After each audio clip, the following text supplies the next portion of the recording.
So my new talk, none of you have heard it before, is called Let's Rock This Chair. No to ageism, yes to aging. Because it doesn't make much sense to go through life pretending that something that's happening to you isn't going to happen to you. But that's how most of us behave when it comes to getting older, right? What do you hear people say about it?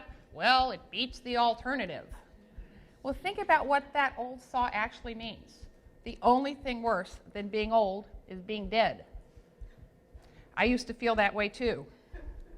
Old to me used to mean sad and sick, and I didn't want to think about it until I had to, and when it crossed my mind, I flipped the channel. But then I started on a project called So When Are You Going to Retire? And began interviewing people over 80 who work, and reading about longevity. And finding the older workers was easy. People were always telling me I should meet the piano teacher who lived downstairs, or the guy who sold ices in the park, or their Aunt Lucille. And I met doctors and janitors and artists and barbers and Walmart cashiers, and the strangest thing happened. The more I learned, the greater the discrepancy that emerged between what I just assumed it would be like to be that old. These were people in their 80s and 90s, and the reality. Why the disconnect? Had I bought into some kind of party line? What were some of my assumptions about what the future held? Well, the grimmest was that I would end my days drooling under a bad Van Gogh print in some ghastly institutional hallway. And in fact, the percentage of Americans in nursing homes is 4%, down from 5% in the last decade. Over half of the oldest old, that's 85 and up, go about their everyday activities without any personal assistance. So another preconception, dementia lurks. If you subtract that 4% of people over 65 who out of the group, 90% of the remainder are cognitively fit. Alzheimer's is a terrible disease, and we don't know how it works, and we are nowhere near a cure. But it is not a typical part of aging. At the other end of the spectrum, about 20% of older people seem to escape cognitive decline entirely. We all know some of those really sharp 90-year-olds, right? Most of us will experience some decline in specific abilities, but the brain of a healthy younger person can do almost everything that a much younger brain can do, just a little longer to do it. The real epidemic is anxiety over memory loss. I also assume that old people don't have sex.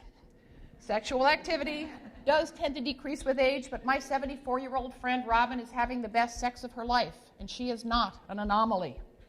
Retirement homes are hotbeds of romance. Thank you, Viagra. People who make sex a priority and who embrace a broader notion of the forms it can take think slow, whole body, playful, can enjoy deeply satisfying sex for as long as they want. I also assumed that old people were depressed because, they were old and they were going to die soon. It turns out that people are happiest at the beginnings and the ends of their lives. It's called the U-shaped happiness curve, and it's been borne out by many reputable studies in the US and around the world. As we turn 80, we get better at dealing with negative emotions like anger and envy and fear, and we experience less social anxiety. You don't have to be a Buddhist or a billionaire to experience this. The aging process itself confers these benefits on the older brain. They are the neurological underpinnings of that curve. Slowly, skeptically, gears grinding, my point of view began to shift.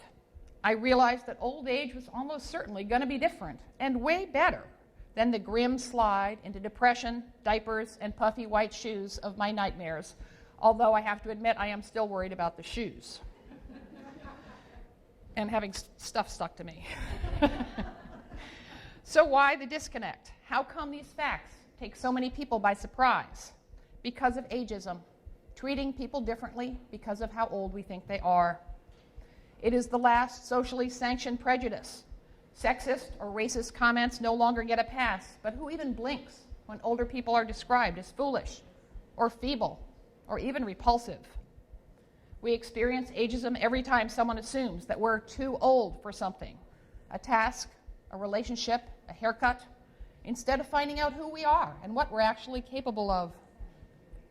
Ageism is to age what racism is to race. Both are socially constructed ideas that have changed over time and that serve a social and economic purpose. They are not about how we look. They are about how people in power assign meaning to how we look. Stereotyping underlies all ageism, as it does all isms, the assumption that all the members of a group are the same.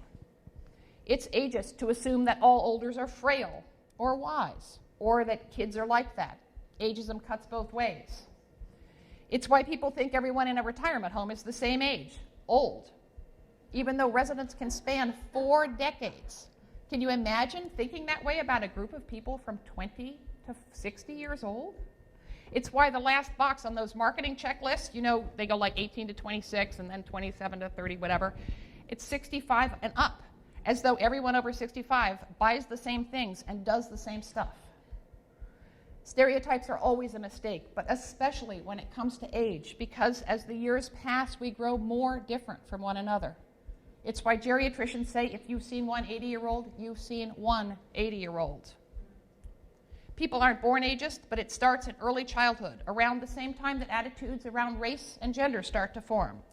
Kids are exposed to negative stereotypes in all kinds of ways, from children's books to ads for wrinkle cream.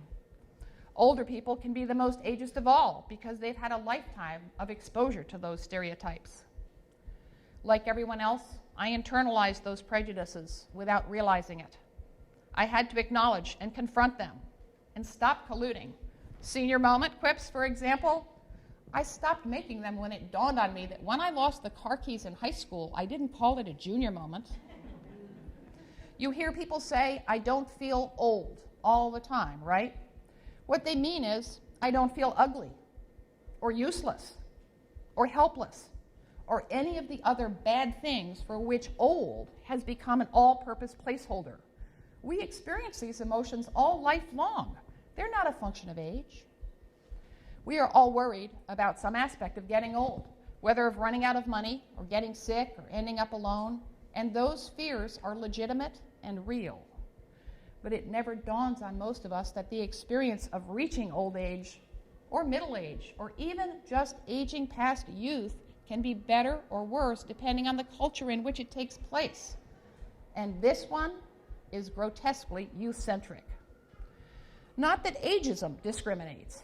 It is why teenagers get no respect, and why 20-somethings who aren't having peak lives get depressed, because it's supposed to be the summit of your existence, right?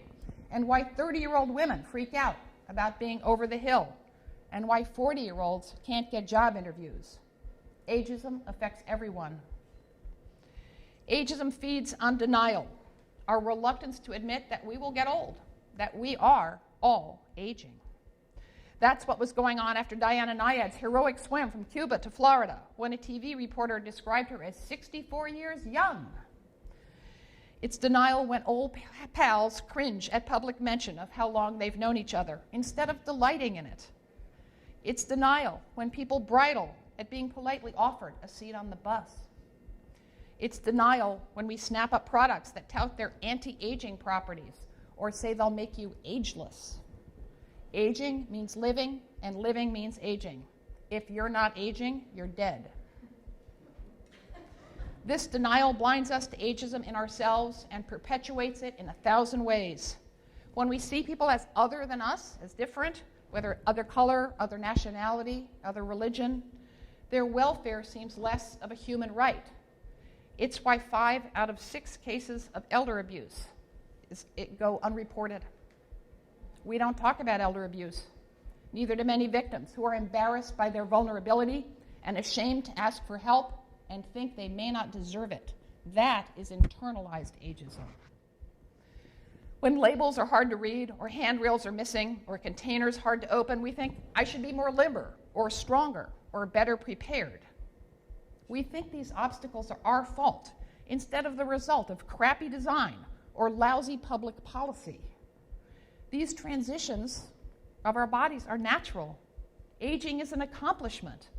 But in this culture, we are conditioned to feel shame instead of pride. And this paves the way for a host of unhealthy behaviors, from denial to contempt. That's what's going on when people refuse to use walkers or wheelchairs because the stigma is so tremendous, even when the alternative is never leaving their homes.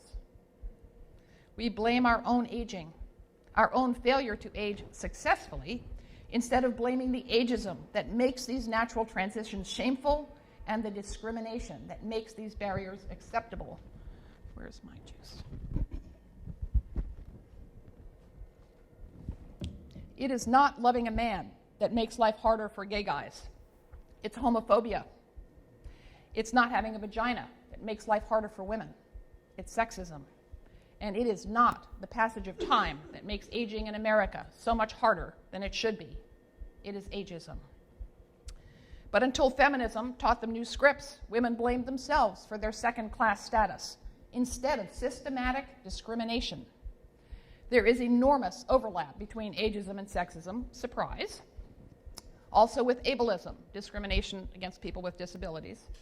Although denial makes us act as though people with disabilities never grow old, and older people don't become disabled, when of course those are two groups that converge more and more over time, inevitably.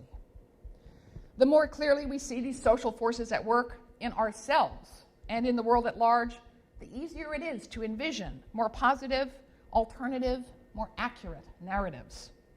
And the longer we wait to challenge them, the more damage it does to ourselves and to our place in the world. A growing body of evidence shows that attitudes towards aging have an actual, measurable, physical effect on how we age.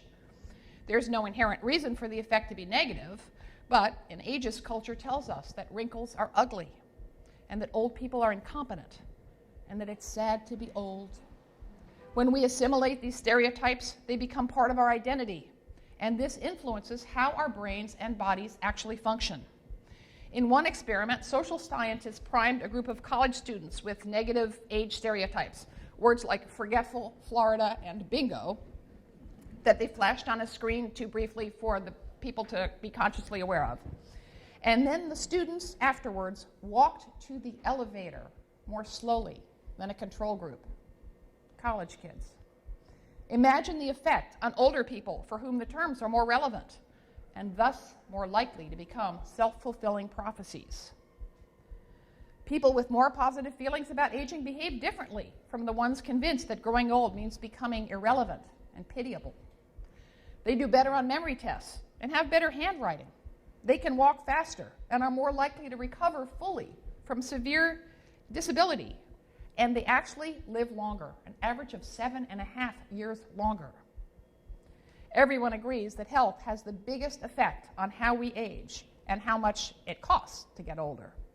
Think what a national anti-ageism campaign would do to extend not just lifespan, but health span. The workplace is where many people, men in particular, first become aware of age discrimination. Workers at both ends of the spectrum face discrimination. Millennials, criticized for having no work ethic and needing their hands held, have trouble getting a foothold. In Silicon Valley, engineers are getting Botox and hair transplants before key interviews. And these are educated, skilled white guys in their 20s. So imagine the effect further down the food chain. Older people are damned if we work for taking jobs away from younger people. That's a fallacy called the lump of labor. Economists have debunked it 1,000,000 times. And we are damned if we don't work for mooching off younger workers. And we're damned if we're laid off because experience is a liability in an ageist world. Longer lives require working longer and saving more. Diverse workplaces are more productive and more profitable.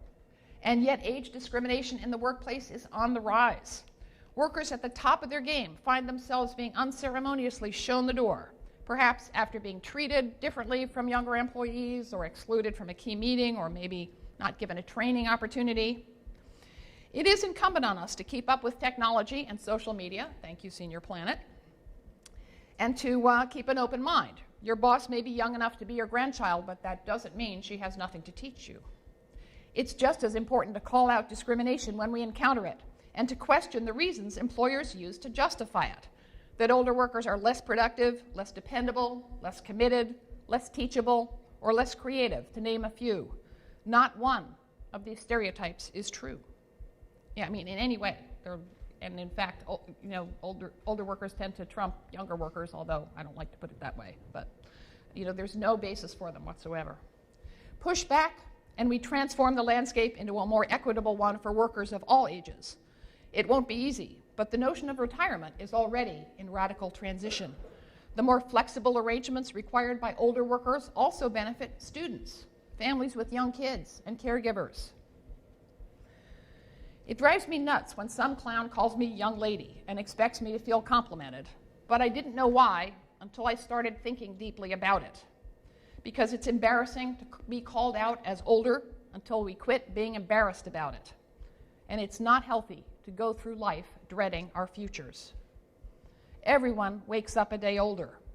The sooner we accept that, the sooner we move from denial to acceptance, and maybe even all the way to embrace, the better off we'll be. That's when we overthrow what geriatrician Bill Thomas calls the tyranny of still, the delusion that as long as we're still working, still dating younger women, still running up the stairs, we can stop the clock, as if that would be a good thing. Why on earth do we stop celebrating personal growth, the all-important ability to adapt to and learn from life's experiences after middle age? It's dumb and it's punitive. Everything changes. We contain all the ages we have ever been. There's no such thing as acting your age because we all age at different rates, mentally, physically, socially. It's important to tell the truth when someone asks your age, and then to ask what difference the number makes, because chronological age is a lousy indicator of almost anything about a person. I'm 62. I know I'm not young. I don't see myself as old. And I know a lot of people feel the same way. We're in the grips of a cruel paradox. We aspire to grow old, and yet we dread the prospect. We spend a lot of energy sustaining the illusion that the old are somehow not us. And that's why I've become an old person in training, a phrase I appropriated from geriatrician Joanne Lynn. Becoming an old person in training bridges that us-them divide and loosens the grip of that exhausting illusion. It means ditching preconceptions, looking at and listening to the elders around us with an open mind, and re-envisioning our place among them. The sooner we make this imaginative leap, the better. It's not easy, but all change begins with awareness and changing the way we feel about ourselves in the world. Unlearning is hard. It is not easy to undo beliefs we've held all our lives. The women's movement called it consciousness raising. Think of it as a mindset alteration. Some places to start. Look for ways in which you are ageist instead of looking for evidence that you're not. You can't challenge bias unless you're aware of it, and everyone's biased some of the time. Talk to people significantly older and younger than you, and listen carefully. If you don't know many of them, seek them out. An interest group is, a good way to do that. If an activity, like, whether it's knitting or hiking or bird watching or whatever, is, there's a zillion activities that don't break down by age, and then you have something to talk about besides, gee, look how different we are in age. And the next time you wonder whether an outing or an outfit or an attitude is age appropriate, reconsider the question. There's no such thing. What would a truly intergenerational world look like? How could we work together to bring it about? Change ripples outward when we point out ageist behaviors and beliefs in the world around us without being a jerk about it, which is not so easy. Some places to start. Train yourself to notice when everyone in a group is the same age. And unless there's a really good reason, speak up about it. Assume capacity, not incapacity. Don't assume someone is too old or too young to weigh in on a topic or assume a responsibility. And if you're feeling ambitious, start a consciousness-raising group. This powerful tool catalyzed the women's movement in the 1960s and 70s, and I will have a downloadable guide called Am I Ageist? How to Start Your Own Consciousness-Raising Group, available on my website within 2 weeks. So look for it there, please. Changing the culture is a tall order. You hear people say, don't call me old all the time. Or stuff like, my mom's 94, but she's not old. But culture is far from fixed. Look at gender. Western culture used to view it as a rigid binary, right? Male or female. And we now understand that it's far more fluid. If gender can be conceived of this way, why on earth not age, which is obviously, inherently, a spectrum? There is no line in the sand, no crossover between young and old after which it's all downhill. What does experience tell you? Anyone in the room have any fun over 40? We need to overturn the grotesque notion that 2/3 of life is decline. Expect pushback. Social change unsettles. It's worth it. When do we stop valuing people and why? Not because we grow older, but because we do so in a society that silences and sidelines its older citizens. What kind of world do we want to grow old in? And for our children and grandchildren, who may well live to be 100, to inherit? If marriage equality is here to stay, why not age equality? If gay pride has gone mainstream and millions of Americans now take pride in identifying as disabled, why not age pride? The only reason that idea sounds outlandish is because this is the first time you've encountered it. It won't be the last. Longevity is here to stay. Everyone is aging. It's time to end ageism. It's time for a radical aging movement. Thank you.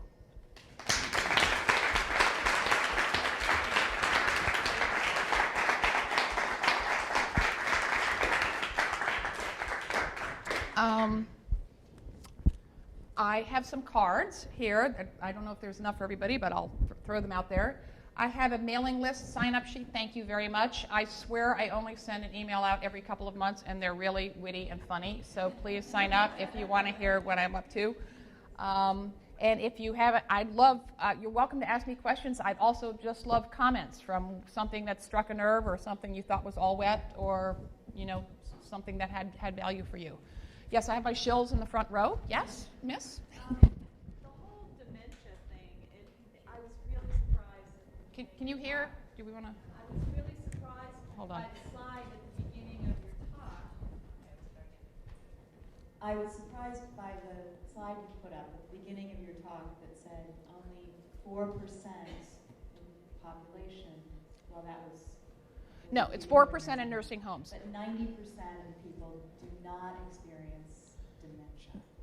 Because if you are aware of the media that surrounds us, it seems like it's a sure thing it's going to happen. Right. To you. I mean, what sells papers?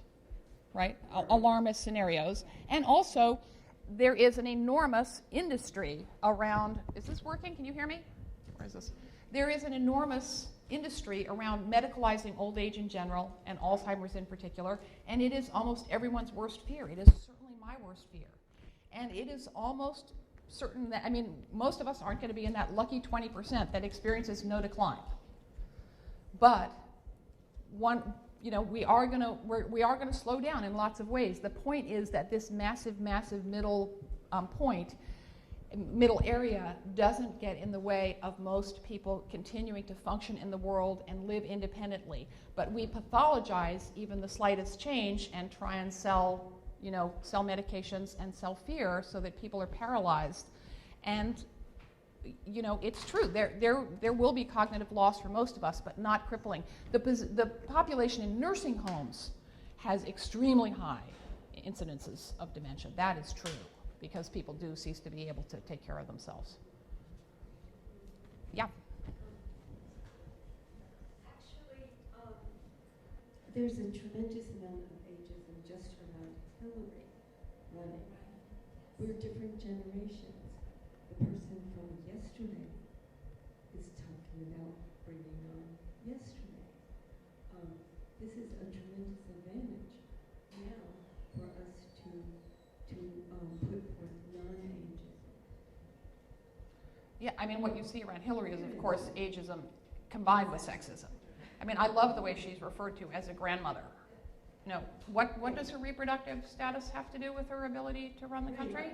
But grandmothers take care of everybody. Of course, but So it's an advantage. but you don't hear old guys referred to as grandfathers. Is my point. Even Christie, who's hardly a young guy, is saying we're different generations. It's divisive, and it's not a smart strategy in the long run.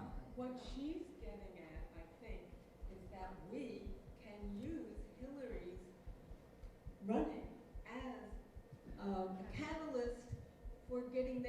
ageism situation out there and examined and thrown away. Because she's active, we're active, and basically what we have to do for the whole thing is get rid of the fear in this country. Here, here. Yeah. Well, why would I mean, there were genuinely, right, you know. I'm not. I like people. I mean, there are legitimate things to worry about as we get old, but those fears are hugely ramped up and amplified and falsified by an ageist society. You know what, as far as the Senior Planet publication is concerned, it really irks me that under health, the first thing you see is pills. I do not take a single pill, and I do not go to doctors all the time. Healthy people do not go to doctors, and I do not watch TV because I don't like it, I get addicted. But there are so many prescriptive things on and ask your doctor. Yeah, well, old age is medicalized because that's how. Fall for that. Indeed, indeed. Although not everyone is as lucky as you. Anyone else?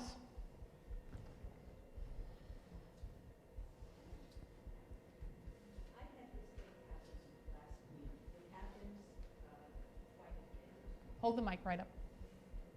Can you hear me? Yeah, now we can. I had this thing happen last week. It happens quite a lot. I walked into a frame shop. There was a young woman who said, "You look fabulous." And then there was a beat, and I waited for the 1-2 punch. She said, "For your age." So now she's brought me down, but I know she means well. Now, she went on and on and on about how I didn't have a facelift.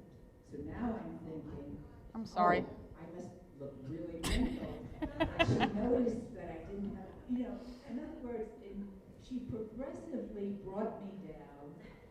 And I knew she meant well when she was doing it. So I didn't quite know what to do. Well, thank you for asking the one ageist comment for which I do have the perfect snappy answer. Because it's very hard, especially for me. I tend to just blurt stuff out. And you don't want to say something confrontational like, you're wrong or that's not true, because then the person just retrenches. But when someone says you look great for your age, you say, you too, you look great for your age. And it's the only one. But then, why doesn't it feel like a compliment, right? Then they have to think about it. So, but it's really, really important when I went into a store and I wanted to buy a shirt to go dancing in, and the woman said, I told the sales clerk, and she said, "Oh, with sleeves, of course." And I did not have the wit to say what I should have said, which was, "I'm curious, why do you think that?" I said, "No, I'm going to work up a sweat." But so thank you for asking this question, because it is really, really, really important and difficult. I mean, I've been thinking about this for a long time, and I only have come up with the one snappy answer. But what can we say to let someone know that what they said was not okay, and that they should think themselves about why it's not okay? There's a to answer those, write down those kinds of questions, answers, Well, because you've got to have it. in your we have the perfect forum for it, because We're working on a piece about comeback, so if send them into Barbara, because they want to do a piece about it. And it is about embarrassment. If you're not, and it's very hard when someone says you look good for your age not to say thank you. But if you say thank you, you are implying two things that are problematic: that people a given age look a certain way, and your compliment comes at the expense of all the other people who aren't lucky enough to look as good as you, and neither of those is okay. Yeah, I think your point about speaking up, I had something that was more of a sexist thing, but I think it crossed over with ageism today. Got a phone call from someone, and they immediately assumed, "Okay, Mrs. Brew," that's my last name, and it was a guy, young guy, and I said, "Well, first of all, I'd like to tell you I'm not Mrs., and I don't think you should presume." that a woman is a Mrs. And so again, just the Yeah. pushback. And Yeah. I said, you need a little, I said, you're a young dude, right? You need a little consciousness raising. Anyway. Yeah, good for you.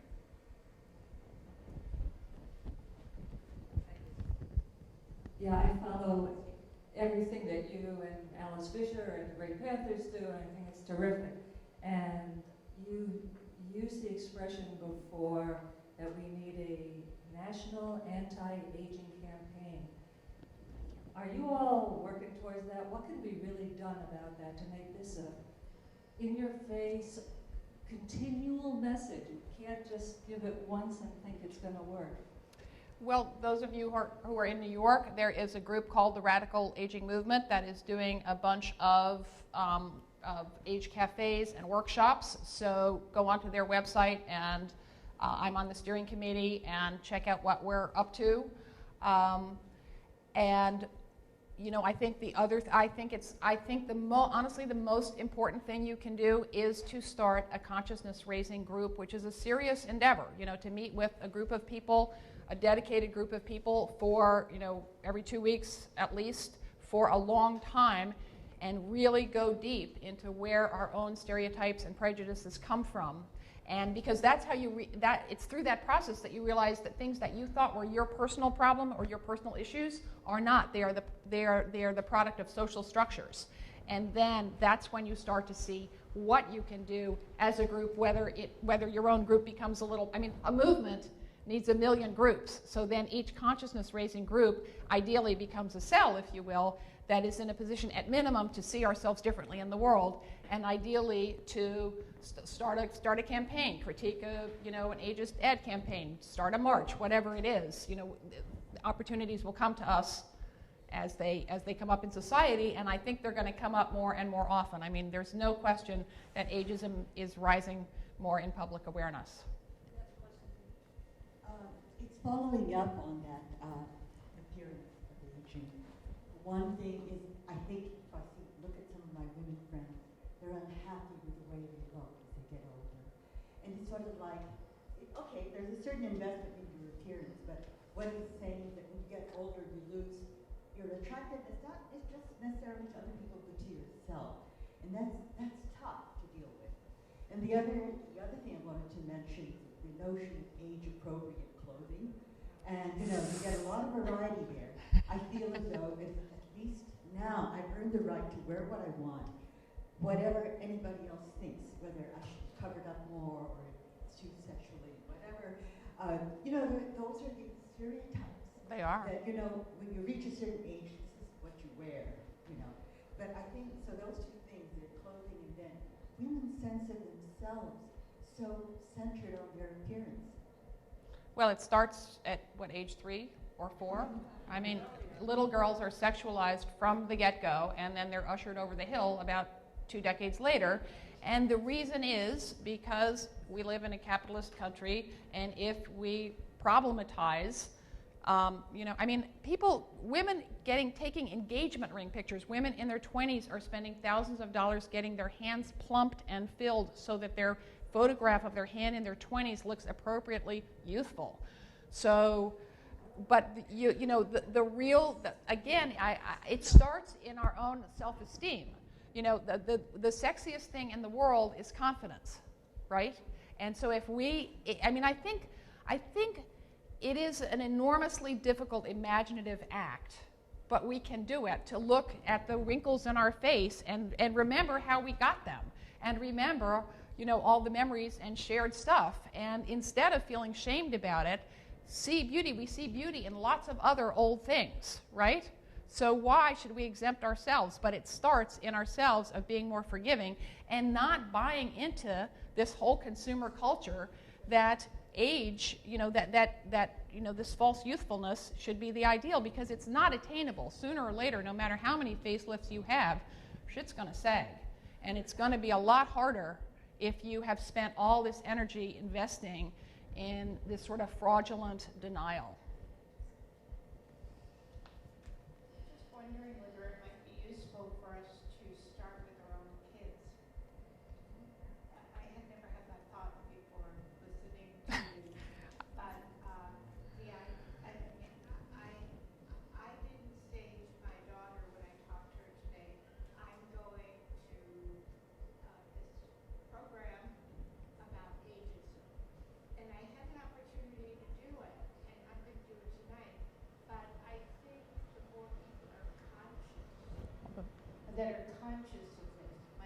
Yeah. It might be an easy place to I mean, I love that idea because while it is obvious that older people are more victimized by ageism, and that are, my natural audience is, what I'm looking at, and again, thank you all for coming, it really does cast a shadow across our whole lives. And one of the best compliments I got, I gave this talk at a college in California, and there were a bunch of college kids who came, and a bunch of them came up and said, "We're going to be old people in training." And, it's just a mental trick, but if you make that leap when you're young, then you don't have this burden of dread your whole life. So I really think it would be fantastic if people, I also gave a talk where I gave a prize to the person who brought a person the most different from them in age. So any way we can reach across, generational divides, because solutions ultimately structurally have to work for both ends of the age spectrum. This old versus young rhetoric is just another way to scare us, just like saying everyone's going to get Alzheimer's. It's bogus, and it divides us because all the changes that would make world friendlier for older people are going to make life easier for parents and life easier for kids, easier for everyone who is marginalized by society.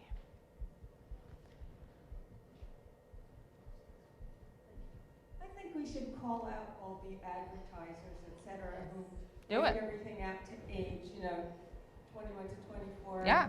And you don't exist after 44. So great. And Think of a we campaign. buy Think of a way to do it.